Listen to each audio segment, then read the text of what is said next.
गोपालगंज के रामनगर स्थित राम जानकी मठ में आज पंडित धीरेन्द्र शास्त्री की हनुमंत कथा का आखिरी दिन था। उन्होंने कहा कि हनुमान जी की कृपा से भारत हिंदू राष्ट्र होगा तो पहला राज्य बिहार ही होगा। वहीं कार्यक्रम के दौरान धीरेन्द्र शास्त्री ने मंच से कहा कि अब कथा आगे बढ़ाना मुश्किल होगा, इसे यही रोकना पड़ेगा। हालांकि उन्होंने मंच से आज लोगों की सामूहिक अर्जी लगाई। इस दौरान उन्होंने अपने संबोधन में कहा कि बिहार वालों, हम तुम्हारा कर्जा कभी नहीं चुका पाएंगे। हिंदू हो तो हिंदू कहलाना। बिहार वालों, दुनिया में तुम्हारा कोई साथ दे या ना दे, मैं तुम्हारे साथ हूं। वहीं मीडिया से बातचीत करते हुए शास्त्री ने कहा कि मैं किसी पार्टी का नहीं, धर्म का प्रचारक हूं और धर्म और राजनीति दोनों अलग अलग विषय है और बिहार मेरा घर है और यहाँ मेरा परिवार रहता है। जो लोग मुझे रोकने की कोशिश करेंगे, मैं उनके घर से बाहर जाऊंगा। भारत का संविधान देश में कहीं भी आने जाने का रोक नहीं लगाता और ये मेरा संवैधानिक अधिकार है। हालांकि कथा वाचन के दौरान पंडित धीरेन्द्र शास्त्री ने कहा कि बिहार के लोगों, हम तुम्हारा कर्जा कभी नहीं चुका पाएंगे। हिंदू हो तो हिंदू कहलाना। बिहार वालों, दुनिया में तुम्हारा कोई साथ दे या ना दे, मैं तुम्हारे साथ हमेशा हूं। बिहार में संत को राम कथा से रोका गया।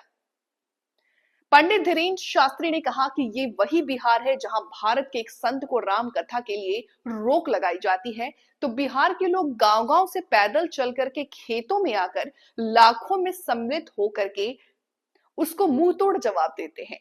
धन्य है बिहार।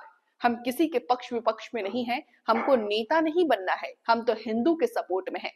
जब श्रद्धा जैसी बहनों के 35 टुकड़े हो सकते हैं, जब बहन बेटियों को लव जिहाद के नाम पर बरगलाया जाता है, जब लैंड जिहाद मामले के बीच सड़क पर मस्जिद बनाई जाती है, राम के होने का सबूत मांगे जाते हैं, तब हमारा दिल खौलता है, तब हमारी शरीर में उबाल आता है।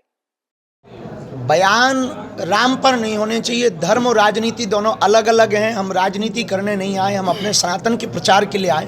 पूरे देश में हम हिंदुत्व के प्रचार के लिए जा रहे हैं, पूरी दुनिया में जा रहे हैं। हम 150 करोड़ हिंदुओं की लड़ाई जगह जगह जाकर के लड़ रहे हैं, हिंदुओं को जगा रहे हैं। हिंदू जो घट रहा है, हिंदू जो जातियों में बट रहा है, उन हिंदुओं को एक करने के लिए, देश को जोड़ने के लिए हम पदयात्रा भी करते हैं, कथा भी करते हैं, दरबार भी लगाते हैं, उद्बोधन भी करते हैं, प्रवचन भी करते हैं, संकल्प भी करते हैं, बेटियों का विवाह भी करवाते हैं। अब रही बात बिहार आने पर, बिहार हमारा घर है, यहाँ भी हमारा परिवार रहते हैं, लाखों परिवार हमारे रहते हैं, बिहार में हम आते रहेंगे।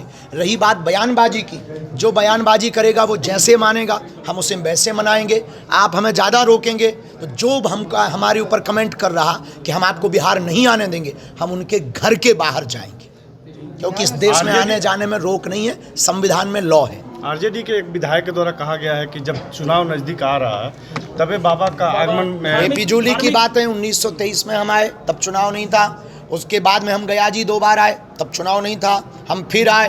अब चुनाव तो देश में कभी ना कभी चलता ही रहता। हमने अपनी मंच से कभी किसी पार्टी का नाम नहीं लिया, हमने किसी को वोट देने की बात नहीं की, ना हम जब तक जिएंगे तब तक हम करेंगे भी नहीं।